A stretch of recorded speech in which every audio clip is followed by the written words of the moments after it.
Hi everybody, welcome to this episode of HeadCasey. It's me, I'm Casey. So it's not the best episode of HeadCasey that we're gonna have here today. I always find it's better when I have a guest star and there's a back and forth that make it kind of comical and fun, but really the point of the HeadCasey videos is for me to tell the audience how I'm going with like the transition and life. So it's been a rough one, audience. It's not been easy.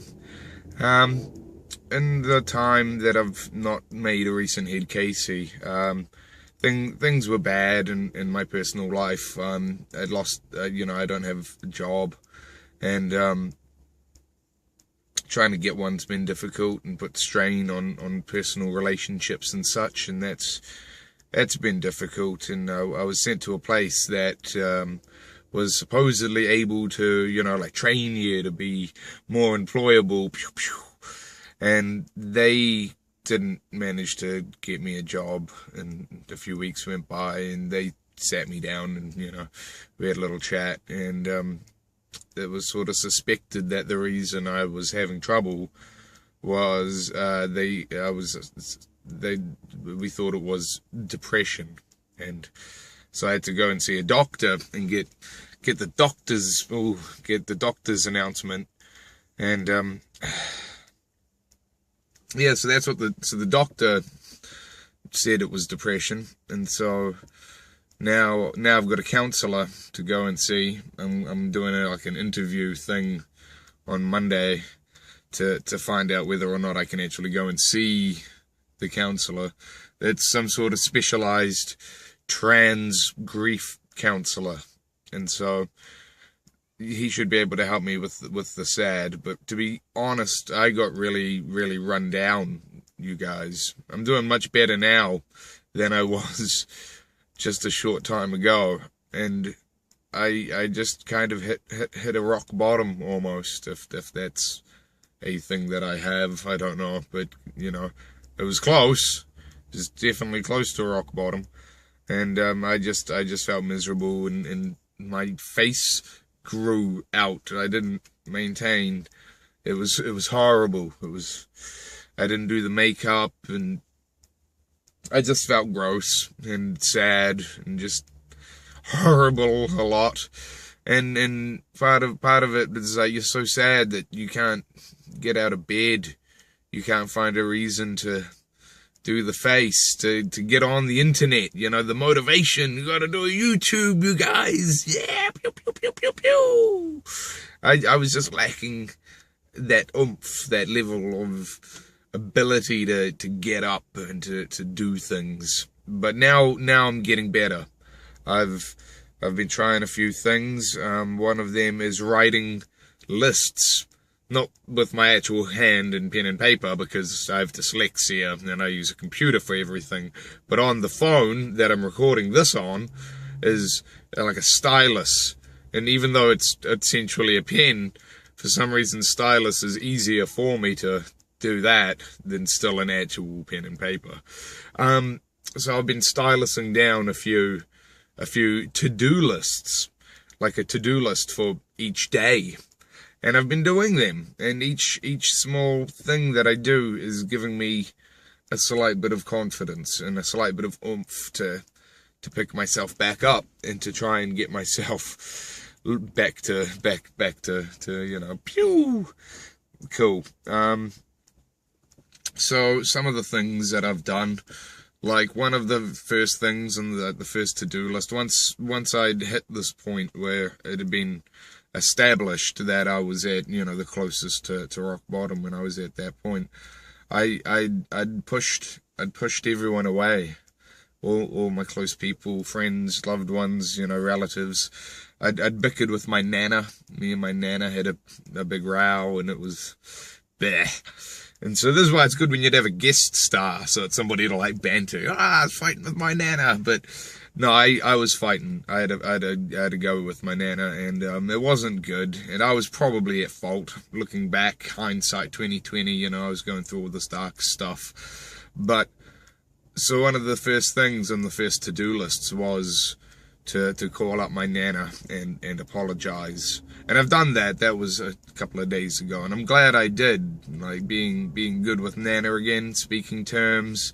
Everything's fine. You don't need to worry. We're not. But just all the small things that you have to do every day. Like the start of most of my to-do lists is shower, shave, makeup. Because even though that just sounds like starting your day, when you have depression, it's sort of like three things. It feels like it's a load. Every little thing feels like such a big thing. And only with sort of repetition and practice and time can you kind of reduce that back down. So, like, I've been wearing my face for the last 2 days. This is only day 2 of wearing my face again. I was the bushman for a little bit back there. I was running around all hairy and shit, looking like a freaking bush person. But now we're back on track, and it's big thanks to these to-do lists that I've been writing down. I try and look ahead and think, what am I going to need to do later?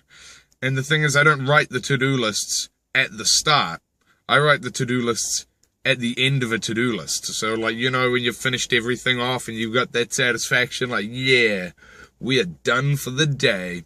That's when you need to write tomorrow's to-do list. You need to write it down, and then you can look on it tomorrow and be like, oh shit, I have to do all this stuff. And then when you finish off your to-do list, bam, feeling great, write up another to-do list. Because you don't feel bad writing a to-do list. At least not when you've got nothing to do. But if you write it at the beginning, I don't know, it just seems harder. It's like, oh no, I have to write this list and then immediately go and do the stuff. I find if the to-do list is pre-written, it's sort of like, well, I have to do it because I wrote down that I was going to do it. I said, we're going to be going to this place, we're going to be doing this thing. If we don't do it now, then that's going to be a problem. So yeah, that's where I'm at with that. I've been doing these to-do lists, and I think we're getting there. I think we're getting back on the right track. On the trends side of things, mood swings have been, you know, intense. I wouldn't say faster or more erratic, but I would definitely say building in intensity. Development-wise, I did have a thing. I probably wouldn't tell this to you as the audience, but because it led to a fun chat room, I'm going to tell you. But because I've been taking my estrogen pills, my breasts started to develop and started to grow. And I didn't realize, nobody had sort of told me ahead of time this specific detail, but when your breasts start to grow, it's like a growing pain. Like when you're a kid and you get growing pains, and then you become an adult and you don't get growing pains anymore. You do get growing pains, growing boobs. And so it's been a fun time. It's been a fun time learning how things end up. Oh, the point of the story though was I got concerned early on, just a few weeks back, you know, maybe a month or 2 back, when they were quite tender and sore. So I went onto the internet and did a quick boop boop boop boop, and ended up in like a question answer forum board for like 14-year-old girls, where people are asking like, oh my god, is it okay? And it turns out it is. That's totally what's supposed to happen. You know, there was lots of interesting stuff on there, like what sort of lumps you need to look out for and stuff, but nothing to be worried about. All part of natural development. So we'll be getting there soon. Ooh, another good one that I haven't been able to tell you guys is that I'm getting better with my octaves. I'm starting to get some of my higher pitches back. I can, not right now, but I'm starting to... Why did I have to do it on camera? I swear to God, though, I'm starting to get some of my higher octaves back. Ooh, I did get a letter, by the way, in the mail. It was for a referral to...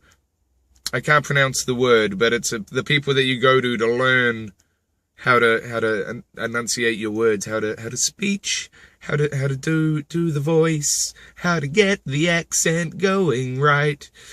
It's those people. So I'm gonna go, and hopefully they can help me get rid of some of the in my voice, because it is still quite deep and manly, and that is so gross, and I don't like it. And we're getting there. Pew pew pew pew pew. Stay tuned to HeadCasey, because eventually we're getting there. Pew pew pew pew pew pew. Okay, bye.